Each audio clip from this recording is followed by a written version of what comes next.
ये इस कैंपेन को चलाते हुए लगभग आज 5 साल हो गए हैं, लेकिन यहाँ प्रोटेस्ट में लगातार मैं 20 दिनों से हूँ। ये देखो कितना खुश है। इतनी किताबें बच्चा दोबारा पढ़ता है, ये देखिए। क्या नाम है? ये मेरे दोस्त हैं अंकित अंकित कुमार इसका नाम कहाँ है। कहाँ का रहने वाला ये है? बिहार का रहने वाला है। इसका बिहार कहाँ? बिहार में देखिए जंतर मंतर दिल्ली में यूपी के रहने वाले हैं और यहाँ पे पहुँचे हैं। आप देखिए बैनर लेकर हर मूल समस्या का समाधान, शिक्षा, बढ़ती हुई महंगाई, गुपचुप भ्रष्टाचार एवं तमाम मुद्दे लेकर जो है घूम घूम कर हस्ताक्षर अभियान अपने शरीर पे वो कर रहे हैं, जानने का प्रयास करते हैं कहाँ से हैं और क्या उद्देश्य है इनका। सबसे पहले नाम बताएं आप। मेरा नाम अश्विनी कुशवाहा है, मैं फिरोजाबाद उत्तर प्रदेश से हूँ जी। और इस प्रोटेस्ट में लगभग आज 20 दिन से शामिल हूँ। हम्म, अ, बड़ा ही दुर्भाग्यपूर्ण स्थिति है कि हमें अपने ही देश में शिक्षा के लिए लड़ना पड़ रहा है और बाबा साहब ने बहुत पहले इस बात को कहा था, 78 वर्ष पूर्व में इस बात को कहा था कि संविधान को संभालने वाले लोग अगर अच्छे विचारों के होंगे तो ये देश में संविधान अच्छा साबित होगा और अगर गलत विचारों के हुए तो हमें शिक्षा तक के लिए लड़ना पड़ेगा और वही दिन आज हम देख रहे हैं।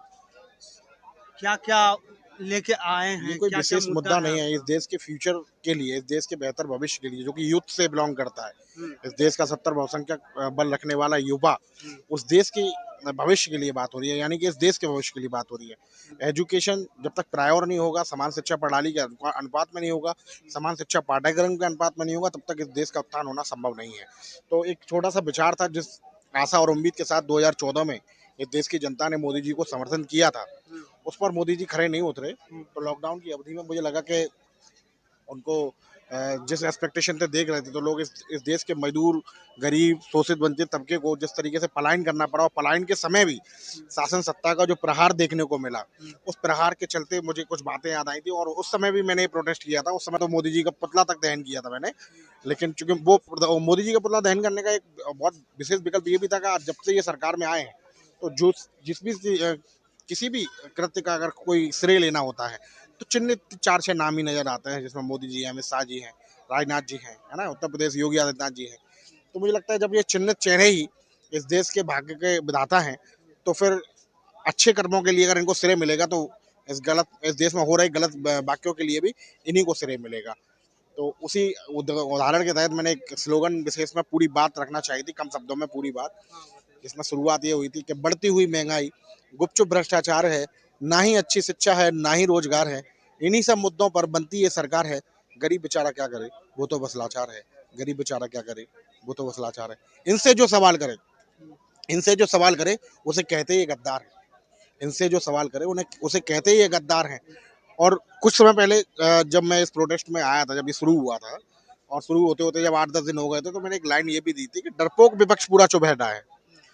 तो ये भी बड़ी वो एक दुर्भाग्यपूर्ण स्थिति थी कि अपोजिशन लीडर जो जनमत का जनता के आवाज सदन में लाने का काम करते हैं और वो शांत बैठे थे, तो मैंने उनके लिए भी एक लाइन दी थी कि डरपोक विपक्ष पूरा चुप बैठा है। मैं इसमें लाइन पूरा काट दूंगा क्योंकि कुछ लोग आए हैं अपोजिशन लीडर्स के, और मैं बहुत बहुत धन्यवाद देता हूं उनको कि वो एजुकेशन को प्रायोरिटी मानते हैं। इस देश में जब तक एजुकेशन सिमिलर एजुकेशन नहीं होगी, सिमिलर पाठ्यक्रम नहीं होगा, तब तक इस देश का उत्थान होना संभव नहीं है। आप तुलनात्मक रूप से देखेंगे तो 193 देशों में जिन जिन देशों में शिक्षा को प्राथमिकता मिली है वो देश आज इस देश से कई साल गुना आगे जी रहे हैं, यानी 40 से 50 साल आगे जी रहे हैं। तो हम जिस चीज को जीने के लिए आज सिर्फ सोच रहे हैं वो लोग आज उसे जी रहे हैं। तो ये बहुत दुर्भाग्यपूर्ण स्थिति है कि वर्तमान सरकार इतना समय, हमारे मोदी जी तो तमाम देश की विदेशों की यात्रा करते रहते हैं, वो जब इस चीज को देखते होंगे तो विदेशों के अनुपात में ही रखना चाहते हैं, इसका भी देश में भी लागू करेंगे। तो मुझे नहीं लगता कि वो कर पाएंगे, बिकॉज ही इज अनलिटरेट मैन, वो पढ़ा लिखा आदमी नहीं है। जिस आदमी के हाथ में हमें चाय पीने के बाद कप देना चाहिए था उसके हाथ में देश चला गया, तो इससे ज्यादा दुर्भाग्यपूर्ण स्थिति हो नहीं सकती। तो मुझे लगता है शिक्षा को लेकर आप हाँ, मैं ये मानता हूँ बेहतर शिक्षा बेहतर देश, जिस देश में मैंने बोला ना, जिस देश में एजुकेशन सिमिलर पाठ्यक्रम होगा। चलिए ये ठीक है। शिक्षा अ, आपको बात करें जो पीड़ित व्यक्ति होता है, जी जी आप हजारों शिकायत दर्ज कीजिए जी जी। अपनी समस्याओं को लेकर, उसका समाधान होता है। नहीं नहीं, ये मैं बता रहा हूँ ना, जहाँ अनलिटरेट आदमी बैठा हो और जिसको ये एहसास ना हो कि मार्केट की स्थिति क्या है, देश के मूल निवासियों की स्थिति क्या है, जो इन चीज़ों को देखना ही ना चाहता हो, जानबूझ के अनदेखा कर रहा हो, वो कभी उन चीज़ों पे गौर नहीं करेगा। आप देखिए, मैंने कहा ना गुपचुप भ्रष्टाचार है। आप समझिए कि जिस समय कांग्रेस कांग्रेस कार्यकाल की बात होती है, एक बात आपसे हम पूछना चाहते हैं, आपका अगर कोई भी समस्या हो सबसे पहले कहाँ पहुँचिएगा? समस्या डिपेंड ऑन प्रॉब्लम, हाँ प्रॉब्लम कहाँ है। हाँ, तो अगर पीड़ित कहाँ पहुँचता है सबसे पहले? किस चीज से पीड़ित हाँ, है वो, कोई भी पीड़ित हो, अपने विभाग में जाता है। मानिए बस अगर सबसे पहले पुलिस थाना। उसके साथ शोषण हुआ होगा तो पुलिस थाना जाएगा। तो लेकिन जहां भी जाता है, मैंने वही बताया, इस देश में कोई एक दफ्तर ऐसा नहीं बचा जहां करप्शन ना हो। हम्म, आप समझिए, आप आपका आपस में कोई विवाद हो जाता है जिसके चलते आप पुलिस को परेशान करते हैं या बुला लेते हैं, जो कि पुलिस हमारे देश के लोगों की सुरक्षा के लिए है ना, हम्म, न कि अपनी जेब पूर्ति करने के लिए। आप स्थितियां देखिए, पुलिस जब आती है और आपका जो मामला होता है, जिस भी विवाद में वो इन्वॉल्व होती है, उस इन्वॉल्व को आपसी समझौते के बाद भी निपटाने के लिए, आपसी समझौते के बाद भी निपटाने के लिए आपको करप्शन के साथ सहयोगी बनना पड़ता है, तब जाके आप उससे समाधान पाते हैं। ऐसा। तो मुझे लगता है कि इस देश में ऐसा कोई विभाग नहीं बचा जहाँ करप्शन ना हो, और सब सबकी नाक के नीचे हो रहा है। ऐसा कोई मंत्री नहीं, कोई विधायक नहीं जो ना जानता हो कि इस देश में करप्शन की स्थिति क्या है, लेकिन कोई उस पर लगाम नहीं लगाना चाहता। तो ये बड़ी ही दुर्भाग्यपूर्ण स्थिति है। जो नेता इसको जानबूझ के अनदेखा करते हैं, हम्म, वो इस देश के सबसे बड़े गद्दार हैं।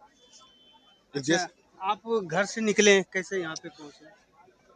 मैं अपनी गाड़ी से आया, मैं सक्षम हूँ। और गाड़ी से? हाँ, और मैं घर से ही कैंपिंग चला रहे हैं? मुझे इस कैंपेन को चलाते हुए लगभग आज 5 साल हो गए हैं। 5 साल। लेकिन यहाँ प्रोटेस्ट में लगातार मैं 20 दिनों से हूँ, जिसमें बीच बीच में गैप लिया है। तो 20 दिन इन टोटल मुझे इस जंतर मंतर के प्रोटेस्ट साइड पे हो गए हैं। इस बीच में गैप भी लिया है मैंने, एक एक दिन का, अच्छा, 1.5 दिन। बात करेंगे बढ़ते अपराध को लेकर, जो भ्रष्टाचार में लिप्त होते हैं अधिकारी पदाधिकारी, उस पर कार्रवाई होने के बजाय उनका प्रमोशन क्यों होता है? सारी बात आके एजुकेशन पे खत्म हो जाती है। मैंने एक बात आपको दे दी, हर मूल समस्या का समाधान शिक्षा से है। और शिक्षा जिस देश की बेहतर होती है, वहाँ समस्याएं होती ही नहीं है, मे बी। और एक आध समस्या अगर कोई आती भी है तो उसके निस्तारण के लिए उनका अपना विवेक काम करता है। अच्छा, मांग क्या रहेगा आप लोग का, जो इस पर्पज से आए यहाँ पे आए हैं? हमारी सबसे मांग यही है सबसे बस। पहले तो यहाँ पे धर्मेंद्र प्रधान का इस्तीफा मांगा जा रहा क्या? है। दे देंगे, बहुत अच्छी बात है। नहीं देंगे तो इस देश का बहुसंख्यक बल रखने वाला युवा आज नहीं तो कल उनसे छीन लेगा। चलिए, क्योंकि देना आप जानता है तो आप छीनना कहाँ भी। से हैं? जी, मैं दिल्ली से ही आया हूँ। दिल्ली से। जी। जंतर मंतर पे जी। पहुँचे हैं। किस उद्देश्य से पहुँचे हैं? मैं इस उद्देश्य से पहुँचा हूँ कि जो स्टूडेंट्स हैं उनको न्याय मिलना चाहिए। जी, एग्ज़ाम्स में, एडमिशन के प्रोसेस में अकाउंटेबल होना चाहिए और फेयर होना चाहिए, सब कुछ होना चाहिए। जो मेहनती बच्चे हैं उनको न्याय मिलना चाहिए, उनके साथ अन्याय नहीं होना चाहिए। मेरा बस यही है कि धर्मेंद्र जो प्रधान है उनको इस्तीफ़ा दे देना चाहिए और अब अपनी ज़िद छोड़ देनी चाहिए। जो अपनी ज़िद पे अड़े पड़े हैं ना, बिल्कुल उनके जो कानों में जूं रेंग रहा है, बिल्कुल ऐसा नज़रअंदाज कर रहे हैं दुनिया की सारी। ऐसा नहीं है पहुँच नहीं रहा है, सब पहुँच रहा है, सब देख रहे हैं वो, लेकिन बस ये है कि वो नज़रअंदाज कर रहे हैं चीज़ों को। सुनने के बाद नासुनी कर रहे हैं वो चीज़ों को। अच्छा, क्या लगता है सरकार मानेगी? मानेगी, ज़रूर मानेगी, कैसे नहीं मानेगी?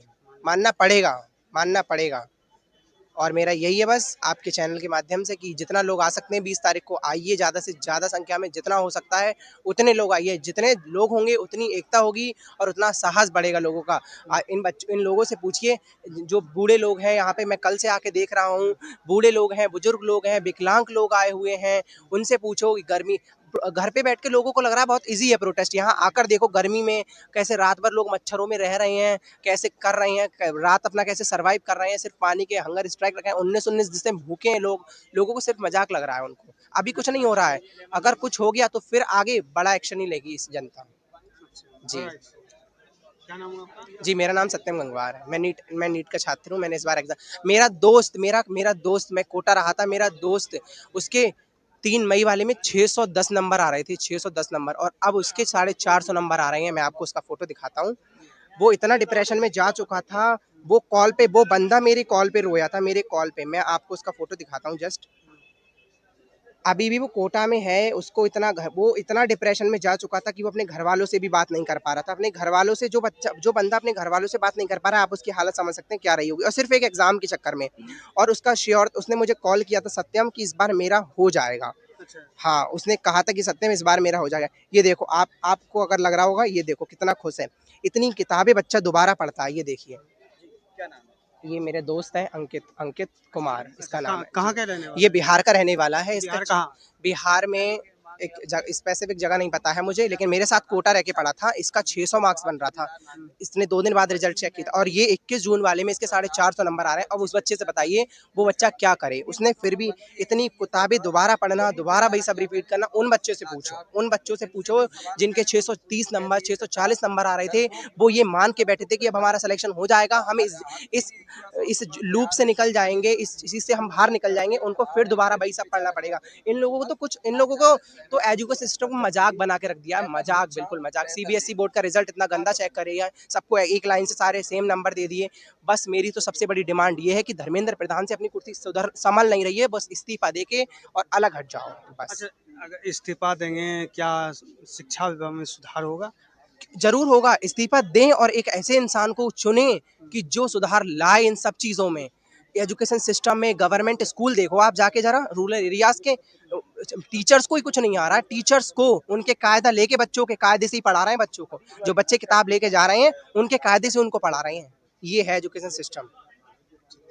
Thank you sir.